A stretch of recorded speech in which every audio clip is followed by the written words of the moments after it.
حسن یوسف دیکھ کر وہاں کٹی تھی انگلیاں، حسن یوسف دیکھ کر وہاں کٹی تھی انگلیاں، اور چاند کٹ گیا یہاں انگلی کو دیکھ کر۔ کتنا بلند مقام ہے پایا صدیق نے، بستر نبی کے ساتھ لگایا صدیق نے۔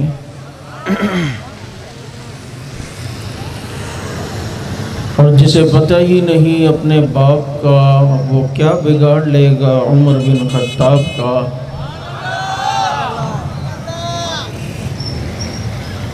اور پھول ماریں گے نہ کلی ماریں گے، امام ماریں گے نہ ولی ماریں گے، ہو جس دل میں بغض اصحاب رسول کا، عمر کے درے سے اسے علی ماریں گے۔ اور یہ سچ ہے کہ خطرہ اغیار بہت ہے، پر کیا کریں صحابہ سے پیار بہت ہے۔ اس لیے کہ صحابہ کے کھاتے لگ گیا جس کا خون، لا خوف علیہم ولا هم یحزنون۔ درود پاک۔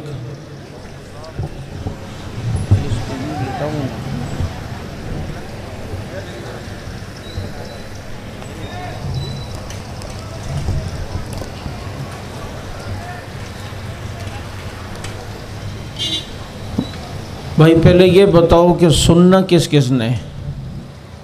سننی ہے یا سننا ہے؟ سننی تو نہیں ہے نا۔ اگر باتیں سننی ہے میرے سے تو میں اس کے لیے بھی تیار ہوں۔ ابھی تک جو میں جب سے آیا ہوں، جو مچھلی بازار لگا ہوا تھا وہ نم،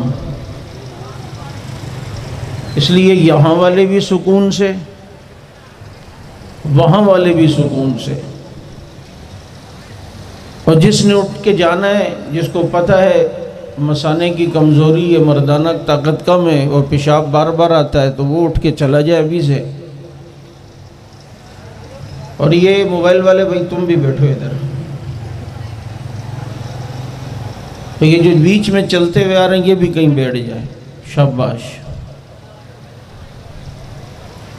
اتنی دیر سے کوئی ادھر کوئی ادھر، کوئی ادھر باتوں میں، کوئی ادھر ہے، یہ کوئی بات ہے؟ کچھ پتہ ہی نہیں چل رہا۔ اسپیکر کا اپنا حال یہ کہ ذرا سے منہ پیچھے کرو تو آواز ہی نہیں ہے، بالکل چپک کے بیٹھو، کام چل رہا ہے۔ اتنی دیر سے دیکھ رہے ہو کہ میں کبھی یوں کر رہا ہوں، کوئی ایک نہیں کہ آ جائے کہ اسپیکر کو صحیح کرے، اگلا مولوی صحیح نہیں کر پا رہا۔ اور مجھے ابھی بھی نہیں پتا، آپ کو پتہ ہے میں اسپیکر کیسے استعمال کرتا ہوں، یوں لٹا کے۔ یہ بھی ہم نے کرنا ہے۔ سٹینڈ بھی ایسا ہے کہ اس کو گھماؤ تو یوں نہیں ہو رہا، یوں کرو تو چپک کے رکھو، اس کے ساتھ دل لگا کے لگاؤ۔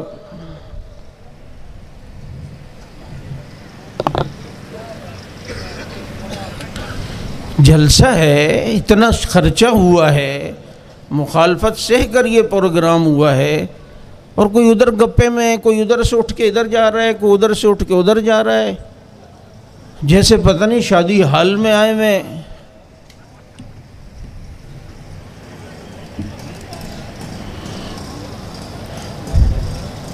اس لیے توجہ سے بات سنو، تم سے زیادہ توجہ سے بات تو میری اس نے سنی ہے، اس لیے ذرا توجہ سے سن لو۔ اب اس کو ہٹانا ہوگا کیونکہ ہم یک آواز اور حق نواز ہیں، یہ نہیں کہ ادھر یا ادھر۔ میری آواز، میری آواز، میری آواز، میری آواز، میری آواز، میری آواز، ترقی کا رب نواز، ترقی کا رب نواز، میری آواز، میری آواز۔ اب درود شریف پڑھو۔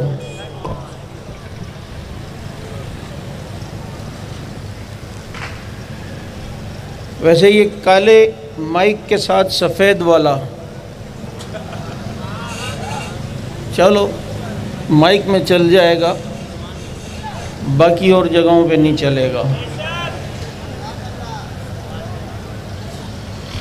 یہ سب سے آخر میں میری آواز آ رہی ہے، جو آخر میں حیدرآباد کا یہ ایک تاریخی جلسہ ہے کہ جسے میں مجھے آخری سرا نظر نہیں آ رہا، ماشاءاللہ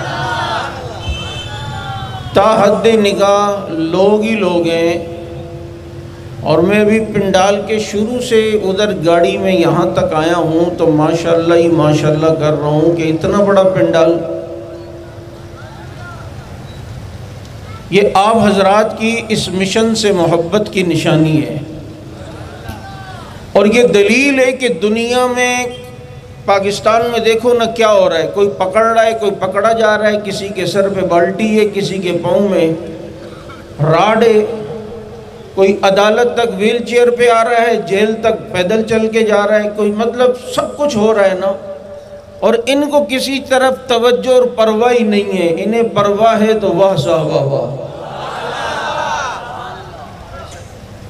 بابا تم انہیں سمجھے نہیں ہو، یہ دنیا کے جتنے جھمیلے ہو رہے ہوں، جتنے بھی معاملات ہو رہے ہوں، ان کی توجہ ایک ہی طرف ہوتی ہے، کیونکہ ان کی نسبت اس کے ساتھ ہے جسے ڈنگ لگتا جا رہا ہے، وہ ڈنگ کی پرواہ نہیں کر رہا بلکہ محمد الرسول اللہ کی زیارت کر رہا ہے۔ اور پروگرام جمال مصطفیٰ کے عنوان پر ساتھیوں نے رکھا، مولانا عادل عمر صاحب آپ کے سامنے پیغمبر کے ظاہری اور باطنی جمال و حسن کا تذکرہ کر رہے تھے۔ میں کہا کرتا ہوں رسول اللہ صلی اللہ علیہ وسلم کا ظاہری حسن یا باطنی حسن، اس کا مقابلہ دنیا میں کوئی بھی نہیں کر سکتا۔ اس سے اندازہ کرو کہ آج دنیا میں کوئی کسی سے محبت کرتا ہے اپنی سوچ اور اپنے ذہن کے مطابق کہ یار یہ میرا محبوب ہے، مجھے اس سے محبت ہے، بتاؤ نا وہ کتنا حسین ہوگا کہ جس سے خدا کو محبت ہے، جو خود خدا کا محبوب ہے، اور جس کے بارے میں حضرت حسان کا وہ مشہور جملہ کہ وہ احسن منکم لترقت عینی واجمل منک لم ترد النساء خلقت مبرئا من کل عیب کانک قد خلقت کما تشاء۔ آقا میری آنکھ نے آپ جیسا حسین نہیں دیکھا، اب کیسے دیکھ لیتی کہ آج تک کسی ماں نے اتنا حسین جنا ہی نہیں۔ اور خلقت مبرئا من کل عیب، آپ کو اللہ نے ہر عیب سے پاک بنایا ہے، عیب میرے نبی کے قریب نہیں آ سکتا۔ اللہ نے آپ کو عیبوں سے پاک بنایا، جسم کی بدبو کا آنا عیب ہے، اللہ نے نبی کے پسینے کو خوشبودار بنا دیا، جسم پر مکھی کا بیٹھنا عیب ہے، میرے نبی کے جسم پر مکھی نہیں بیٹھتی، گالی کا دینا عیب ہے، نبی کی زبان پر کبھی گالی نہیں آئی، جمائی کا لینا عیب ہے، جمائی میرے نبی ساری زندگی نہیں لیتے تھے، رات کو سوتے ہوئے غسل کا ہو جانا یہ ایک انسان کی جناب کمزوری کی علامت ہے، اور یہ بھی ایک طرح کا عیب ہے کہ اسے غفلت ہو گئی اور سوتے ہوئے ہو گیا۔ لیکن اب نبی کو یہ معاملہ نہیں ہوتا، کیونکہ خلقت مبرئا من کل عیب، اللہ نے میرے نبی کو ہر عیب سے پاک بنایا۔ یہی پیغام میں ہر جگہ دیا کرتا ہوں کہ تو پوچھ، جو صحابہ کو نہیں مانتا، ابو بکر و عمر سے بغض رکھتا ہے، حضرت عائشہ کی محبت اس کے دل میں نہیں ہے، ذرا اس سے پوچھ عیب نبی کے قریب آ سکتا ہے؟ وہ کہے گا عیب نبی کے قریب نہیں آ سکتا۔ قبر اچھی طرح سوچ کے آ کہ جب عیب نبی کے قریب آ سکتا ہے، وہ کہے گا جی عیب نبی کے قریب نہیں آ سکتا۔ کہ جب عیب نبی کے قریب نہیں آ سکتا، مانتا ہے تو پھر تجھے ماننا پڑے گا۔ عائشہ میں عیب ہوتا، نبی کے بستر پہ نہ آتی، حفصہ میں عیب ہوتا، نبی کے حرم میں نہ آتی، ام حبیبہ میں عیب ہوتا، نبی کی زوجیت میں نہ آتی، بلال میں عیب ہوتا، حبشہ سے خدا قریب نہ کرتا، اور صہیب میں عیب ہوتا، روم سے رب اسے قریب نہ کر دیتا، سلمان میں عیب ہوتا، وہ فارس سے محمد کے قریب نہ آ جاتا، ابو بکر و عمر میں عیب ہوتا، خدا کی قسم رب محمد کے قدموں میں انہیں نہ سناتا۔ جن میں عیب وہ قریب رہ کے بھی دور، ابو جہل میں عیب قریب رہ کے دور، عتبہ میں عیب قریب رہ کے دور، شیبہ میں عیب قریب رہ کے دور، ابو بکر و عمر میں کوئی عیب نہیں، مصطفیٰ کے قدموں میں سلا دیا۔ سلایا یا نہیں سلایا؟ اب یہ جو پیغمبر کا حسن و جمال جسے حضرت حسان نے بھی بیان کیا اور تقریباً ہر شاعر نے، دنیا کے جو زبان بولی جاتی ہے یا دنیا کی جو زبان بولی نہیں جاتی، لکھی بھی جاتی ہے، اب جناب اس میں میرے نبی کی شان میں تعریف ضرور ہوئی ہے۔ کون سی ایسی زبان ہے کہ جس میں میرے نبی کی تعریف نہ ہو؟ وہ زبان تو چھوڑو، یہ وہ پیغمبر ہے کہ زبان والے تو تعریف کرتے ہی ہیں، اس محمد کی تعریف تو بے زبانوں نے بھی کی ہے، بے زبانوں نے بھی کی۔ اس کے نام سے درندوں کو بھی حیا آئی ہے، جنگل کے درندے بھی، ہائے ہائے الصلاۃ علی من اذا مشى بالبر الاقفر تعلقت الوحوش بازیالہ، جب چلتے تو درندے بھی محمد کے دامن سے چمٹ جایا کرتے تھے۔ یہ حسن ہے جو ہر مخلوق کو نبی کی طرف کھینچتا ہے اور متاثر کرتا ہے۔ یہ حسن ہے کہ جس کو دیکھنے کے لیے دنیا ترستی ہے۔ تم نے نہیں دیکھا صحابہ کرام فتنوں میں کیوں نہ پڑے؟ فتنوں نے انہیں کیوں نہیں گھیرا؟ کیونکہ انہیں حسن محمد کے تصور سے فرصت ہی نہیں تھی۔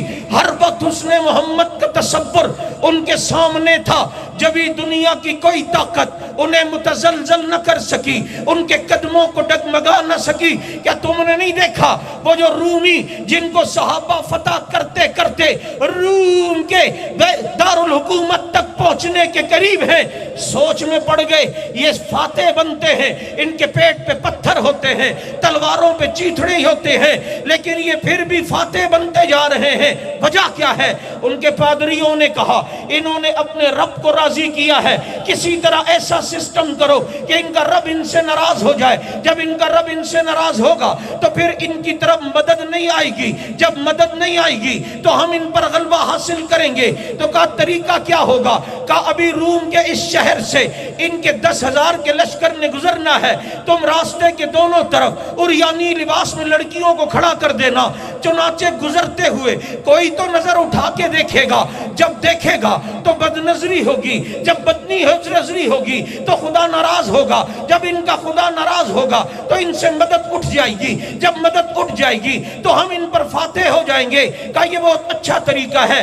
راستے کی دونوں طرف میرا جسم میری مرضی والی آنٹیاں انہوں نے لا کر جناب کھڑی کر دی۔ اب وہ لائن سے یوں کھڑی ہے، ادھر بھی کھڑی ہے، ادھر بھی کھڑی ہے، ادھر سے لشکر نے گزرنا ہے۔ انہیں پتہ چلا کہ آگے یہ پلاننگ کی گئی ہے۔ وہ ہماری طرح لمبی چوڑی تقریریں نہیں سنتے تھے، بلکہ ایک آیت بھی بہت تھی۔ امیر لشکر نے ایک آیت پڑھی، قُل لِّلْمُؤْمِنِينَ يَغُضُّوا مِنْ أَبْصَارِهِمْ، اپنی آنکھوں کو نیچے کیا کرو، اپنی شرمگاہ کی حفاظت کیا کرو۔ 10,000 کا لشکر گزرا، ایک نے بھی نظر اٹھا کر نہیں دیکھا۔ جب وہ 10,000 کا لشکر گزر گیا، یہ لڑکیاں اپنے آپ کو پیٹنے لگی، ہائے کیا ہم خوبصورت نہیں تھی، ہم حسین نہیں تھی، ہم میں جمال نہیں تھا؟ کہا بہت جمال ہے، تم میں بہت حسن ہے۔ تو کہا یہ انسان نہیں تھے، باقی انہوں نے دیکھا کیوں نہیں؟ اگر ہم میں حسن تھا تو ایک تو نظر اٹھا کے دیکھتا، تو وہاں کھڑے کسی منچلے نے کہا ہوگا تم حسین اپنی جگہ ہو، لیکن ان آنکھوں نے محمد کا حسن دیکھا ہے، اور جو ایک بار محمد کا حسن دیکھ لے اس حسن کے بعد پھر کوئی حسن حسن نہیں لگتا، پھر کوئی جمال جمال نہیں لگتا۔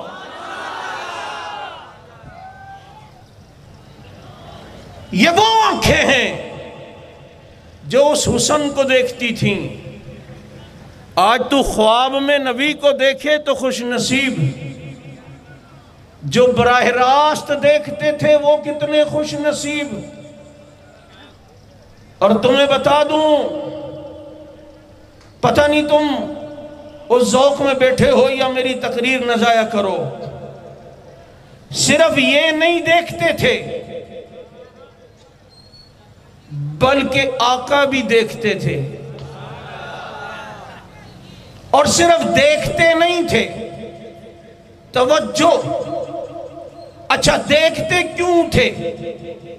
کیونکہ رب نے قرآن میں نبی سے کہا تھا وَلَا تَعْدُ عَيْنَاكَ عَنْهُمْ، اے نبی ان سے نظریں نہ ہٹانا، یہ آپ کی نظروں کے نیچے رہیں۔ آج تو کہتا ہے مجھ پر میرے شیخ کی نظر ہے، کوئی کہتا ہے مجھ پر میرے مرشد کی نظر ہے، اے نبی کے یاروں تمہیں سلام ہو، تم پر مصطفیٰ کی نظر ہے۔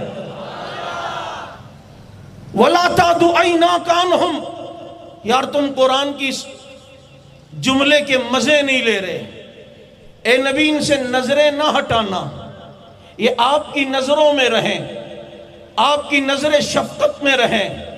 کیسی نظر شفقت رہتی؟ 40,000 کا لشکر تبوک میں ہے، سب پر نظر دوڑائی، فرمایا مجھے ابو ذر نظر نہیں آ رہا، یا ہے نہیں، ابو ذر کہاں ہے؟ دیکھا تو ایک نقطہ نمودار ہوا جو قریب آتے آتے ابو ذر کی صورت اختیار کر گیا۔ کہا ابو ذر اتنا پیچھے؟ کہا آقا میری اونٹنی پیچھے بیمار ہو گئی، جب میں نے دیکھا کہ چل نہیں رہی تو میں اسے وہیں چھوڑ کر پیدل چل آیا۔ نبی نے فرمایا ابو ذر تو یہاں بھی اکیلے نظر آیا، تو رہے گا بھی اکیلے، تیری موت بھی اکیلے آئے گی۔ اور پھر حضرت عثمان کے دور میں اکیلے ہی دنیا سے رخصت ہوئے۔ چنانچہ نظر محمد ان پر کتنی جمی رہتی تھی کہ 40,000 کو دیکھا اور کہا مجھے ابو ذر نظر نہیں آ رہا۔ یار کتنی خوش نصیبی کی بات ہے، آج اسٹیج پر تیرا کوئی لیڈر اگر اتنے مجمع میں کوئی کہہ دے جناب فلاں مجھے نظر نہیں آ رہا، یہ اس کے لیے اعزاز کی بات ہے کہ مرشد نے مجھے اپنی نظر میں رکھا ہے، مجھے اپنی نگاہوں میں رکھا ہے۔ وَلَا تَعْدُ عَيْنَاكَ عَنْهُمْ، اے نبی نے نظروں سے نہ ہٹانا۔ کیسے ہٹا سکتے ہیں؟ جبھی تو فجر کے بعد نبی درس دیتے ہیں، درس دیتے ہوئے نبی نے دیکھ لیا 1-2 دن ابو دجانہ اٹھتے ہیں اور اٹھ کے گھر چلے جاتے ہیں۔ نبی نے دیکھ لیا بابا اتنے سارے ہیں لیکن ان میں ابو دجانہ کو دیکھ لیا یہ بیٹھتے نہیں درس میں۔ 2-3 دن کے بعد پکڑ لیا ابو دجانہ کیا بات ہے، فجر ہوتی ہے، نماز ختم ہوتی ہے، سارے بیٹھتے ہیں، تم گھر چلے جاتے ہو۔ کہا آقا میرے گھر کی اور یہودی گھر کی دیوار ایک ساتھ ہے، یہودی کے گھر کے اندر کھجور کا ایک درخت لگا ہوا ہے، اس کی شاخیں میرے گھر کے آنگن میں بھی لگتی ہیں، تو رات کو ہوا چلتی ہے تو اس کی کچھ کھجوریں میرے آنگن میں گر جاتی ہیں، تو میں سوچتا ہوں کہ میرے چھوٹے بچے کہیں جلدی اٹھ کے وہ کھجوریں نہ کھا لیں اور ان کے پیٹ میں کوئی قبضہ کی ہوئی کوئی ناجائز کھجور نہ چلی جائے، اس لیے میں جلدی سے جاتا ہوں کہ اپنے بچوں کے اٹھنے سے پہلے ایک جناب جھاڑو لگاتا ہوں اور وہ جو مٹھی بھر کھجور ہوتی ہے جمع کر کے اس یہودی کے گھر دے آتا ہوں کہ مجھے اتنا بھی گوارا نہیں کہ ابو دجانہ ایک مٹھی کھجوریں بھی ناجائز کسی سے لے سکے۔ ہاں یہ ابو دجانہ ہے جو ایک مٹھی کھجور جناب ضبط کرنا، ایک مٹھی کھجور قبضہ کرنا یہ گوارا نہیں کرتا، تو یہ تو ابو دجانہ اولئک هم المتقون میں شامل ہے، تو جو وَسَيُجَنَّبُهُ الْأَتْقَى ہے، جو ان سب میں بڑا متقی ہے اور جسے ابو بکر کہتے ہیں، یہاں ابو دجانہ ایک مٹھی کھجور خدا کی قسم غصب نہیں کرتا، تو وہاں ابو بکر پورا فدق کیسے غصب کر سکتا ہے؟ یہ تیرے ذہن کی بکواس ہے، یہ محمد کی تربیت دیکھ کیسی ہے کہ ابو دجانہ جو مٹھی بھر کھجوریں نہیں لیتا تو ابو بکر پورے باغ کی کھجوریں کیسے لے سکتا ہے؟ وَلَا تَعْدُ عَيْنَاكَ عَنْهُمْ، اے نبی نے نگاہوں میں رکھنا۔ تو اپنے مرشد کی نگاہ میں، تو اپنے پیر کی نگاہ میں، اور صحابہ امام الانبیاء کی نگاہ میں۔ کس کی نگاہ میں؟ بولو نا، ہائے ہائے ہائے، کون امام الانبیاء؟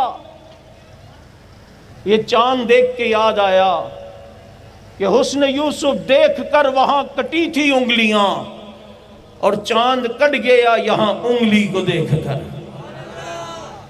میں بھی مائک صحیح کر رہا تھا، مجھے کسی نے کہا کہ جی مولوی صاحب محمد کسے کہتے ہیں؟ میں نے کہا محمد کسے کہتے ہیں؟ کیا مطلب تمہیں نہیں پتا؟ ساری دنیا جس کی تعریف کرے اور تعریف ختم نہ ہو اسے محمد کہتے ہیں۔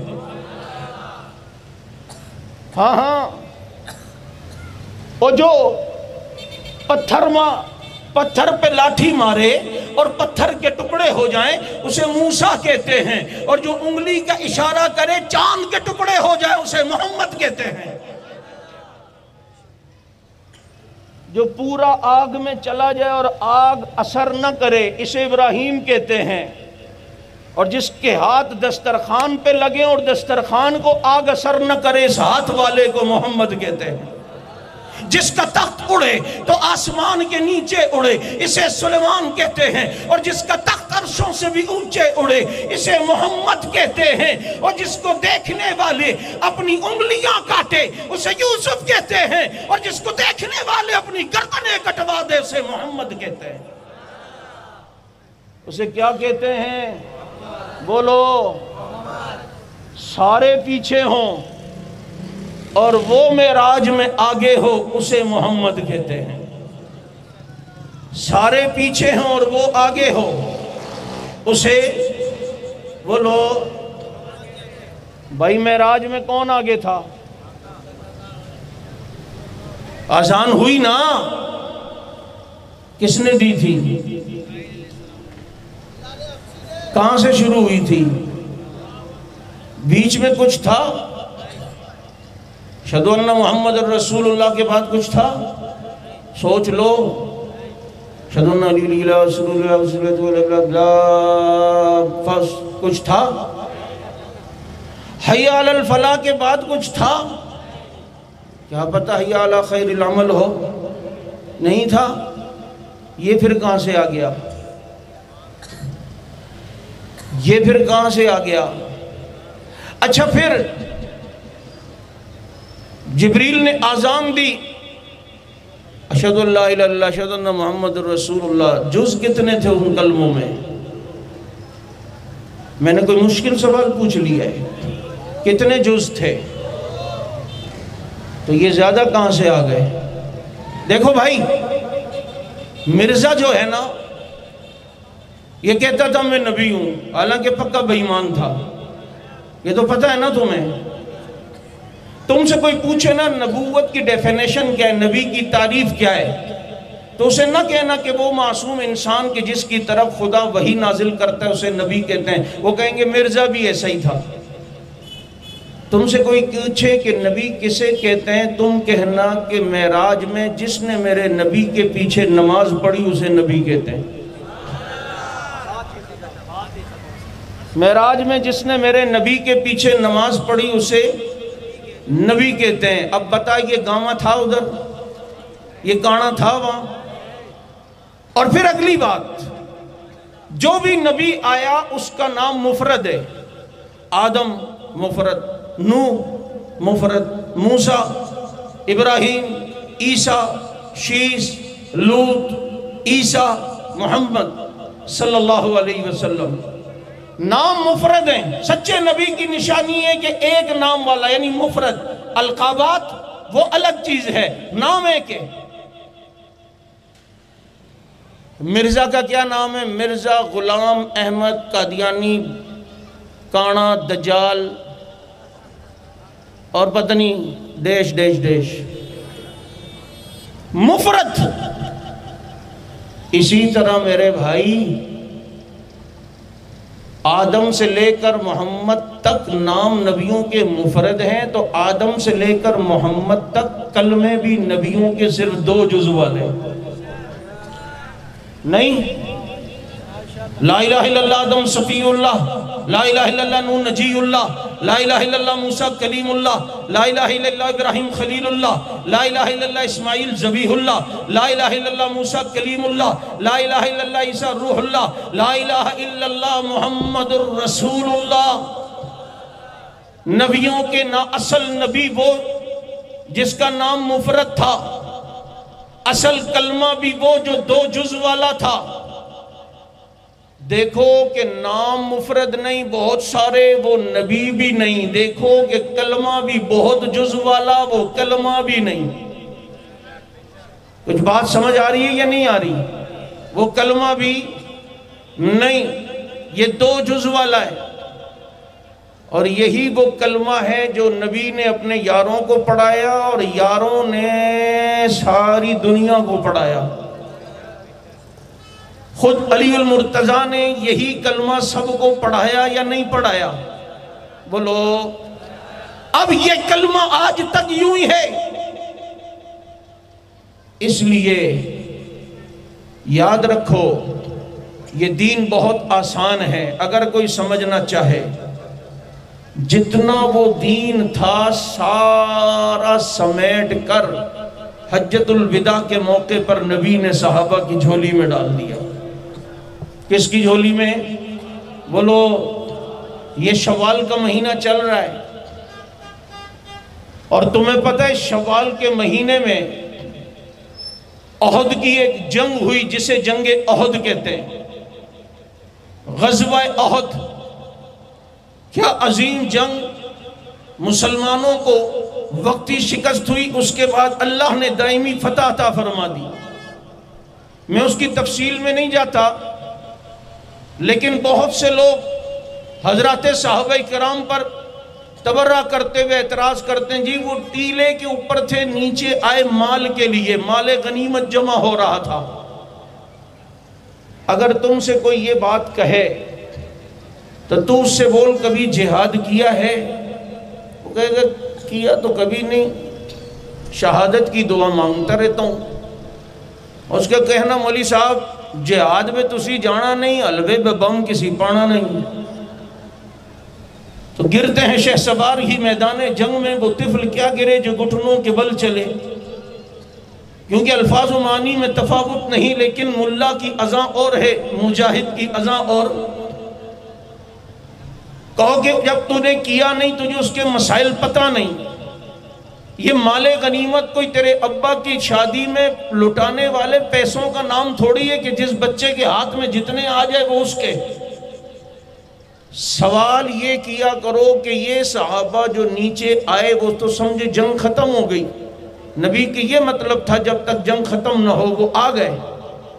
سوال یہ اگر وہ نیچے نہ آتے اوپر ہی رہتے، مال غنیمت نیچے والے جمع کر لیتے، تو جو اوپر تھے ان کو بعد میں اس مال غنیمت سے حصہ ملتا یا نہیں ملتا؟ بولو. بابا اگر وہ نہ بھی آتے تو حصہ ملتا یا نہیں؟ جو غنیمت جمع کرنے میں شامل ہوں نہ ہوں لیکن جہاد میں شامل تھے، غنیمت میں حصہ اس کا ملتا ہے. جب غنیمت میں حصہ ملنا تھا تو یہ اوپر سے نیچے پھر غنیمت کے لیے نہیں آئے بابو. غنیمت کو جمع کر کے ایمانداری سے امیر تک پہنچانا ایک ثواب اور نیکی ہے. صحابہ اس نیکی کے لیے آئے تھے،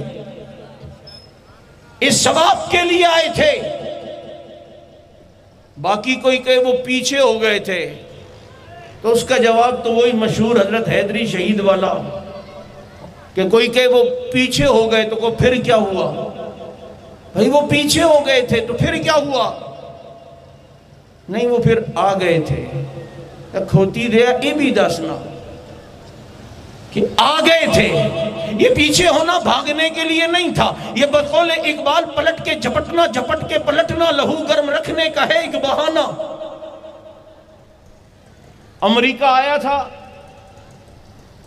یہ پیچھے ہو گئے، بڑی بڑی پگڑی والے.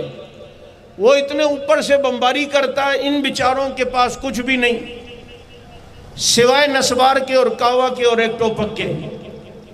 انہوں کا شادو بچیا کتا رازہ، وہ کہتا ہے نا رازہ میں. اب کچھ بھی نہیں، یہ پیچھے ہوئے. جب یہ پیچھے ہوئے تو لوگ کہنے لگے دیکھو بڑے امیر المومنین بنتے تھے، بھاگ گئے. میں نے کہا بھاگے نہیں، احد والے ہیں، لائیں گے اور پھر گھیریں گے. اور یہ پیچھے ہوئے تو وہ نیچے آئے. جب نیچے آئے تو انہوں نے کہا رازہ وڑا چے اس کا کاوا اس کا رازہ و لمبا چے یکشی. رازہ اور اس کے بعد جو سلسلہ شروع ہوا تو دنیا نے دیکھا کہ یہ جو پیچھے ہوئے یہ بھاگنے والے تھے یا بھگانے والے تھے، اور پھر بھگایا یا نہیں بھگایا؟ اور یہ تو 14ویں صدی والوں کی جنگی پلاننگ ہے، تو بتاؤ 1400 سال پہلے والوں کی جنگی پلاننگ کیا ہوگی جو خود محمد الرسول اللہ کی سرپرستی میں آئے ہوئے ہیں، میرے محبوب کی سرپرستی میں آنے والا یہ جماعت جس کو یہ سعادت حاصل ہے کہ میں ایک جملہ کہا کرتا ہوں کہ ہائے آج تیرے ایکس رے مشین، اگر وہ ایکس رے مشین میں جناب اگر اپنے جسم کا کہیں ایکس رے کرواتا ہے، اس مشین سے ایک تیز روشنی نکلتی ہے جو تیری کھال کو، ہڈیوں کو، گوشت کو کراس کرتے ہوئے اندر دل کی تصویر بھی لے کر آتی ہے، اور وہ تصویر ایکس رے پیپر پر نظر آتی ہے، تو جناب یہ ایکس رے مشین کی روشنی یہ اندر دل تک بھی جاتی ہے۔ تو بتاؤ نا، میرے نبی کو تو رب نے سراج منیرہ کہا، محبوب آپ چمکتے ہوئے سورج ہیں، پھر اس کی روشنی کیسی ہے؟ پھر اس کی روشنی جب صحابہ پہ پڑی تو ان کی بھی کھالیں گوشت اور ہڈیوں کو کراس کرتے ہوئے ان کے دلوں تک پہنچی ہے۔ جب دلوں تک پہنچی ہے جبھی تو رب نے کہا ہے کہ یہ وہ دل ہیں کہ اولئک کتب فی قلوبہم الایمان، ان کے دلوں پہ اللہ نے ایمان کو لکھ دیا ہے۔ یہ وہ دل ہیں کہ حبب الیکم الایمان، ان کے دل میں ایمان کو رب نے محبوب کر دیا ہے، وزینہ، اور اس کو مزین کر دیا ہے، وکرہ الیکم الکفر والفسوق والعصیان، ان کے دلوں میں گناہوں کو تبان اللہ نے ان کی نفرت دل میں ڈال دی ہے۔ یوں محمد کی روشنی پڑی ہے جو چلی ہے اور ان کے دلوں تک پہنچی ہے۔ اب ان کی تصویر کہاں نظر آئی؟ کون سے ایکس رے پیپر پر نظر آئی؟ کوئی ایکس رے پیپر پہ نہیں، بلکہ تجھے پتا ہے جب کوئی سامنے کسی کے بیٹھا ہو تو اس کی آنکھوں میں وہ اپنا عکس دیکھتا ہے، اور محمد کی آنکھوں میں جن کی تصویر آتی تھی انہی کو دنیا نبی کے صحابہ کہتے ہیں۔ نبی کی آنکھوں میں جن کا عکس نظر آئے وہ کون؟ لیکن صحابہ کی آنکھوں میں نبی کا عکس بھی تو آتا تھا۔ نہیں سمجھ آئی یار، حیدرآباد والوں بڑے بے ذوق ہو تم۔ نبی کی آنکھوں میں ان کا عکس، ان کی آنکھوں میں نبی کا عکس، یعنی آنکھوں میں اشارے ہو گئے، ہم تمہارے تم ہمارے ہو گئے۔ کیا دیکھ رہے ہیں؟ ہائے ہائے، اچھا یار کسی کا عکس یوں آیا تھا، کسی کا عکس یوں آیا تھا۔ ابھی عثمانی صاحب جن کا ذکر کر رہے تھے، جب ساری دنیا سے بچا کر جو لے کے گیا، ساری دنیا سے، حضرت علی سو گئے نا بڑی میٹھی نیند، کیونکہ علی کہتے ہیں مجھے جتنی میٹھی نیند اس رات آئی اتنی کبھی بھی نہیں آئی، کیونکہ مجھ پہ چادر محمد کی تھی، مجھ پہ چادر مصطفیٰ کی تھی، اور کہتے اتنی میٹھی نیند آئی محمد کی چادر میں۔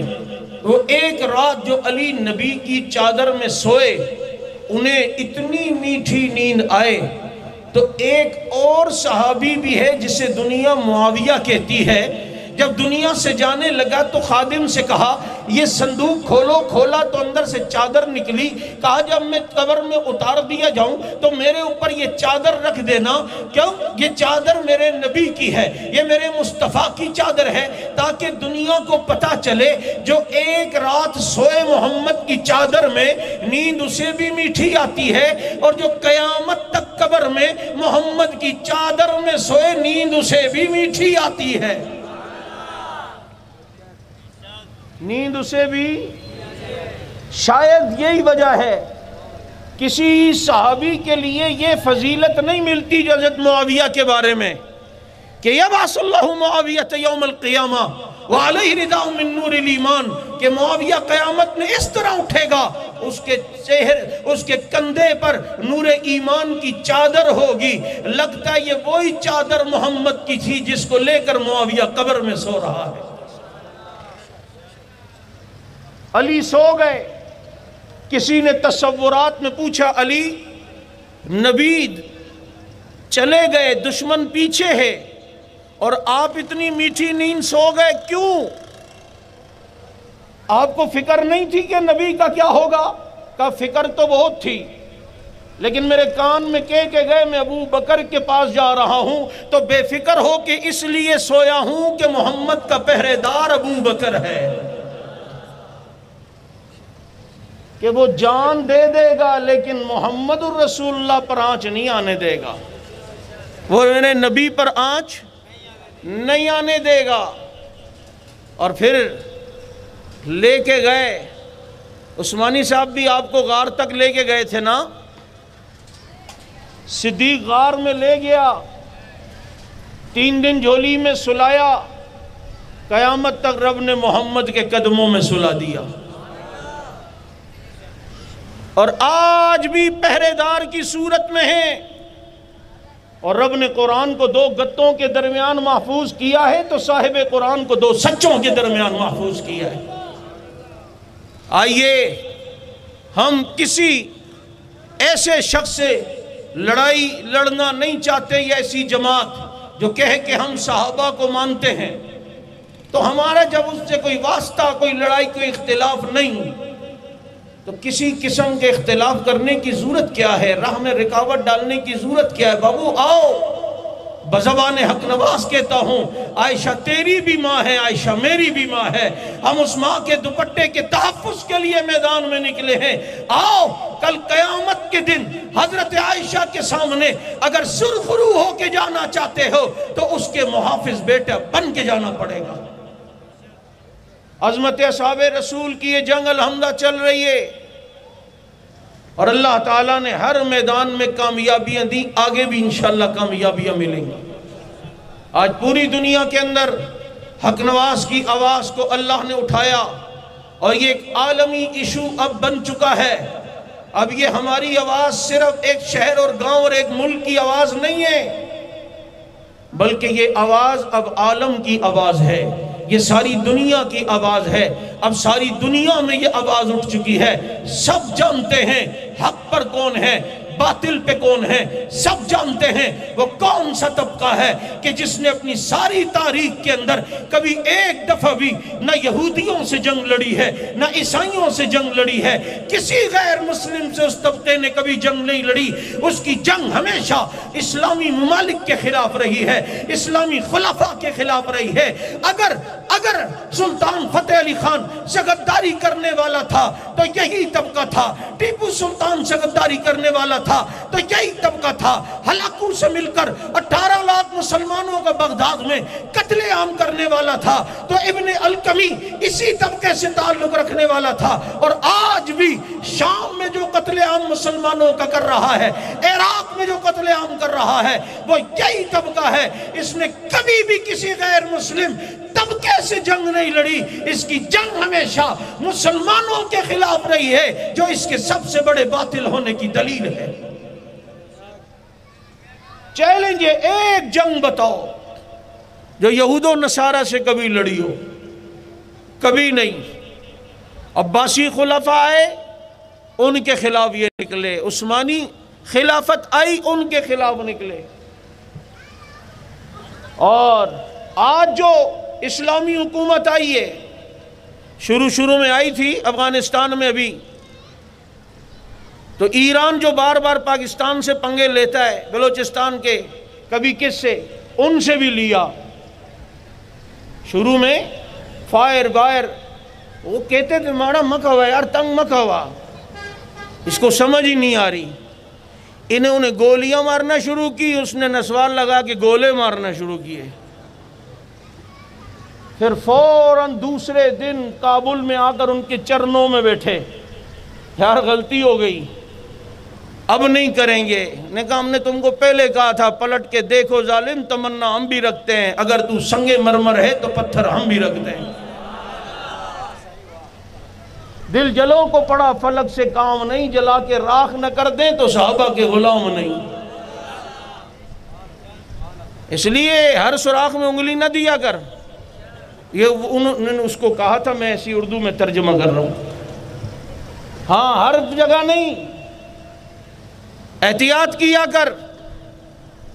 اس لیے میں عرض یہ کرنا چاہتا ہوں آپ سے کہ اگر یہ کام دفاع صحابہ کا آپ سمجھتے ہو حق پر ہے اور سچا کام ہے تو ساتھ دو گے، ساتھ دو گے، مشن پہ چلو گے، قربانی دینی پڑی دو گے، اصحاب رسول کا دفاع کرو گے، اصحاب رسول کی محبت میں جان دینی پڑی تو تیار ہو.